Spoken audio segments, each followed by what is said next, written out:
Joining us now on the program is an artist from the local area over in Shelby Township. Erik Rodak is a clay artist that you'll see at this year's Orchard Lake Fine Art Show, July 30th and 31st in West Bloomfield Township, and joins us now on the Oakland County Megacast. Erik, thanks for joining us.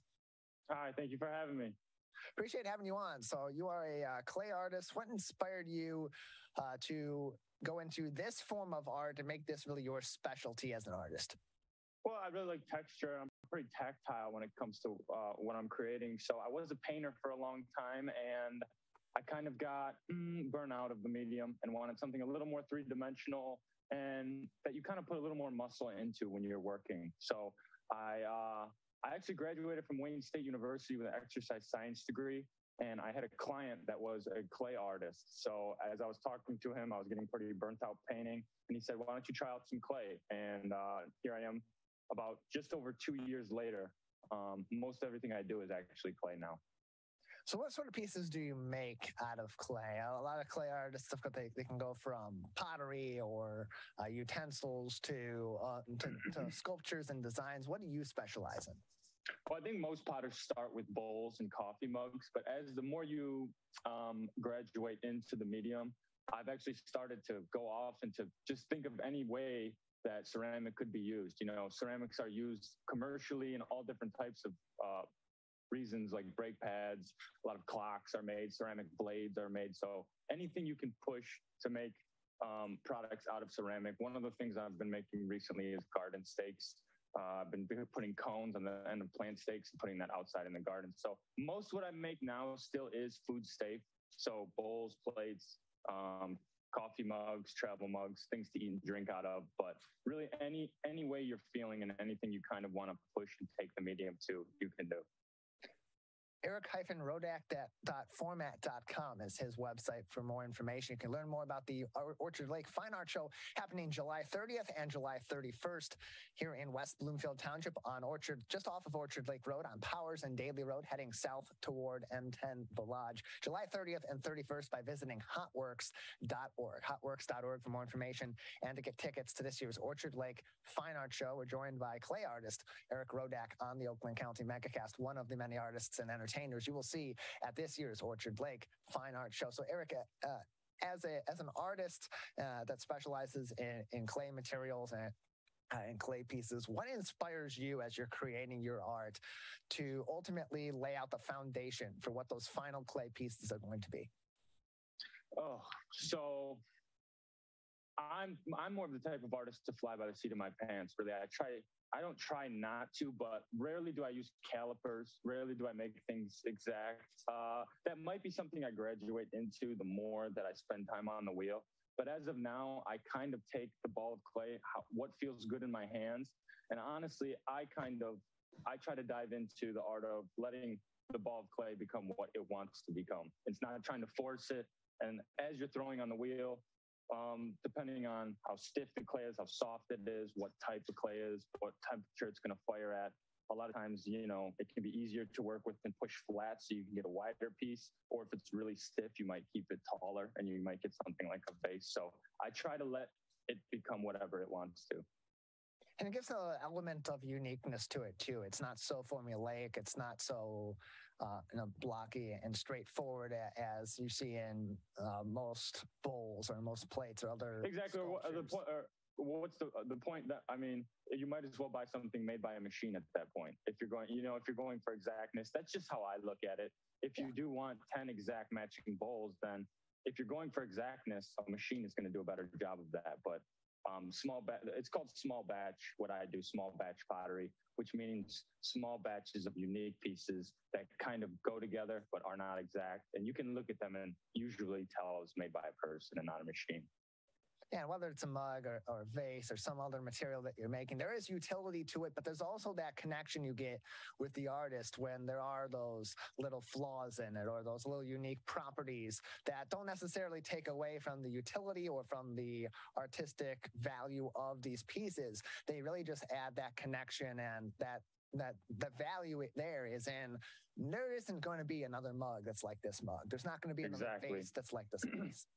Yep, and as much as I do like paintings, there is something special about the fact that people are going to be touching and interacting and consuming out of your products.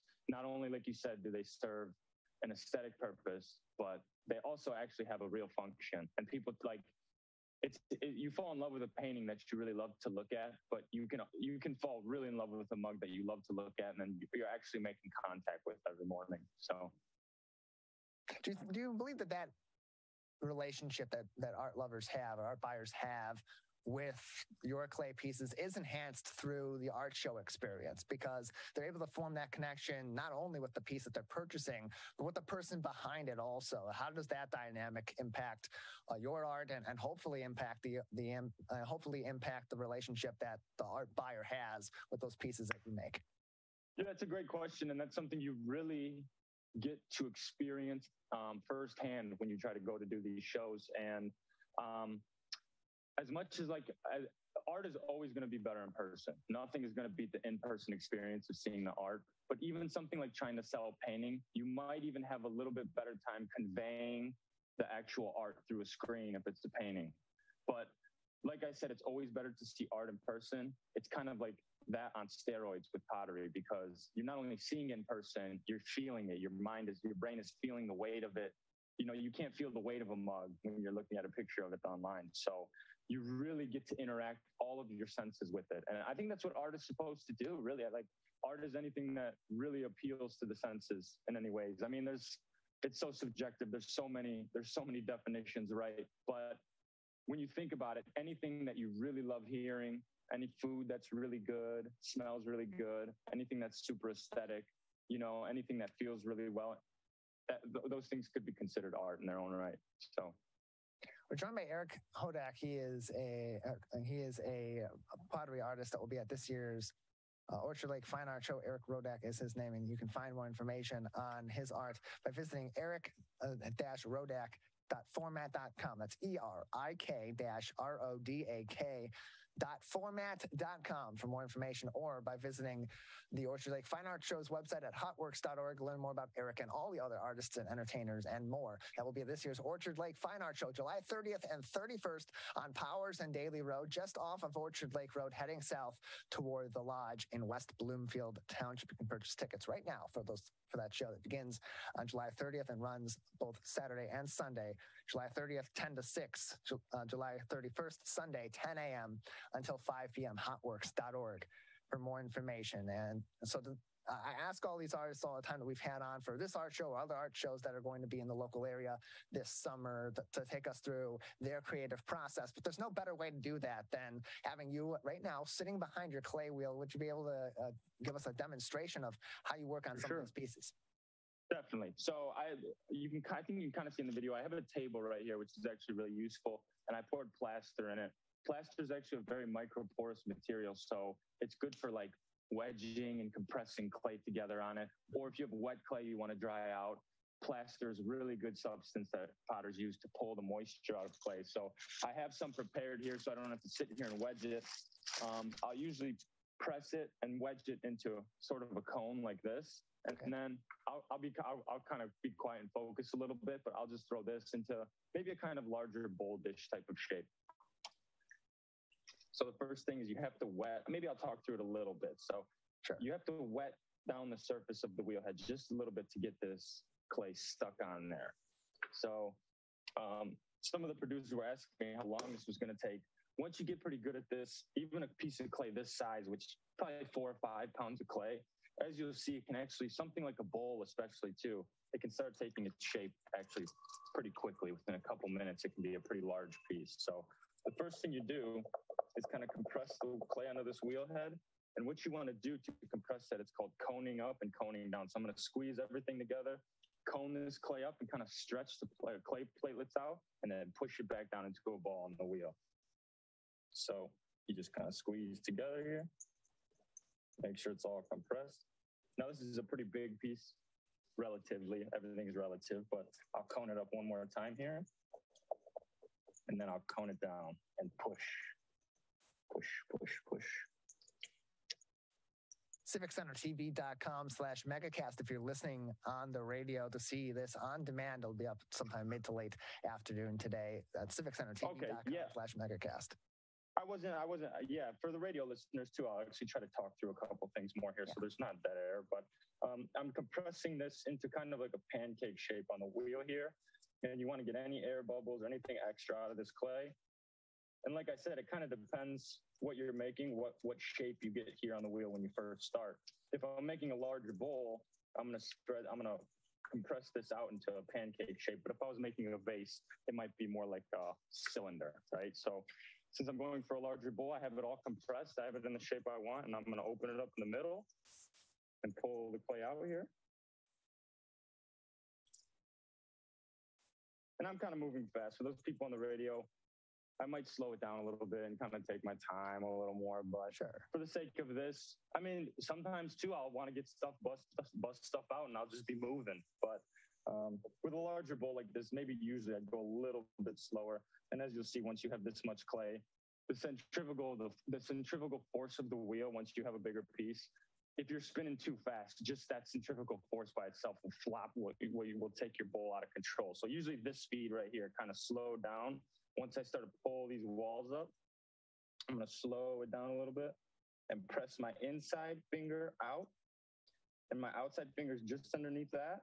And I slide my hands up the clay, fingers up the clay. And as you can see, very quickly, especially with the shape of the wheel and centrifugal force, something like bowls are made very easy. It can take a little more time and a little more finesse with your fingers if you're pulling straight up like a vase. But something like a bowl, if you really rely on the centrifugal force of the wheel instead of your muscular and skeletal system, you just let the wheel do the work. Very quickly here, you get a nice shape.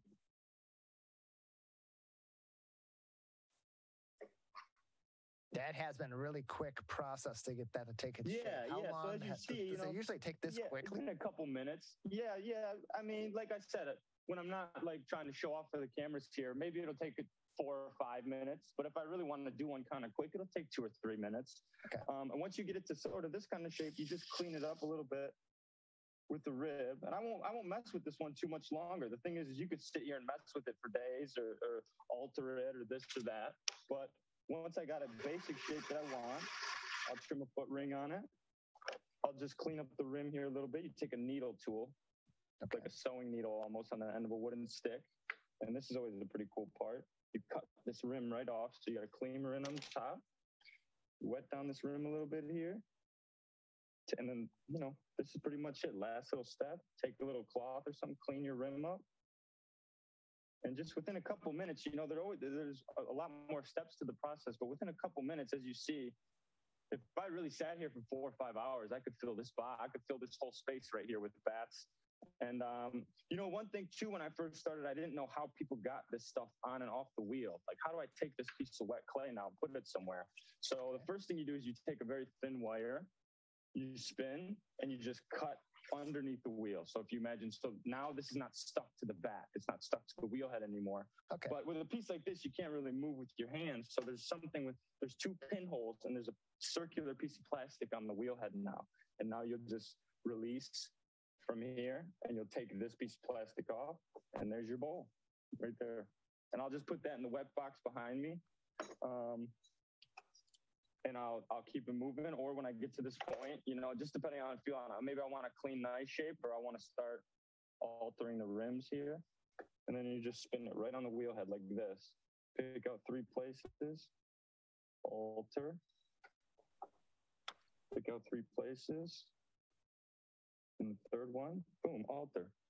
And now it's just a drying game. Let me see if I can get a little closer for you guys there. The light's a little hard on it right there, but you can see there's 3 points and an altered rim. I'll let this sit out until it's stiff and leather hard. And then because I wired it, it'll come right off of the bat.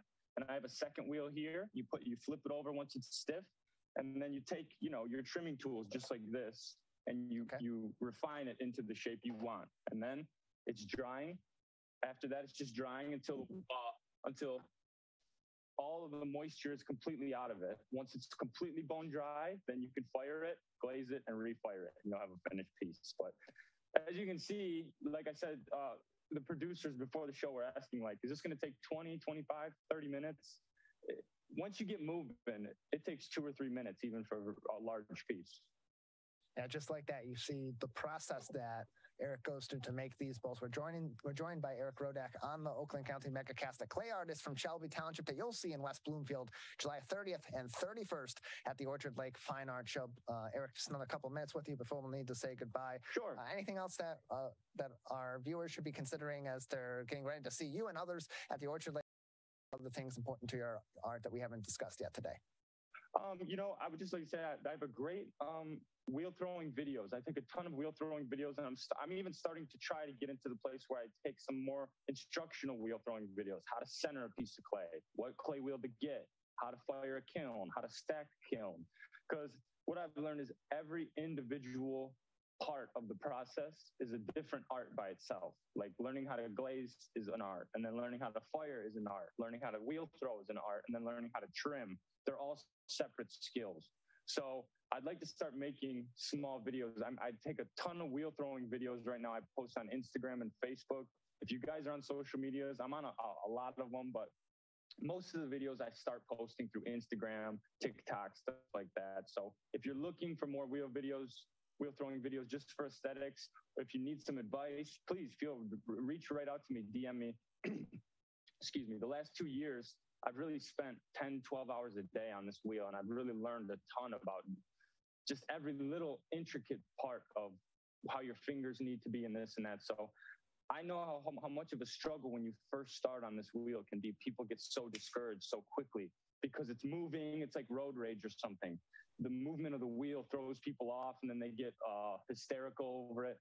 And it really can seem a lot harder than it really is. We sort of like complicate it in our head, but it's just a spinning piece of clay on a wheel. And if you touch it the right way, it'll make the shape you want. So if you are struggling with any part of this process, not even just the wheel throwing, please DM me. My username on all socials is @Rodak94, RODAK 94. So I'm very active on socials. If you are looking to get in contact with me anyway, that's the best way to do it, probably, is a direct message through social media. Again, it's @Rodak94, RODAK 94. And thank you for having me. I really appreciate you.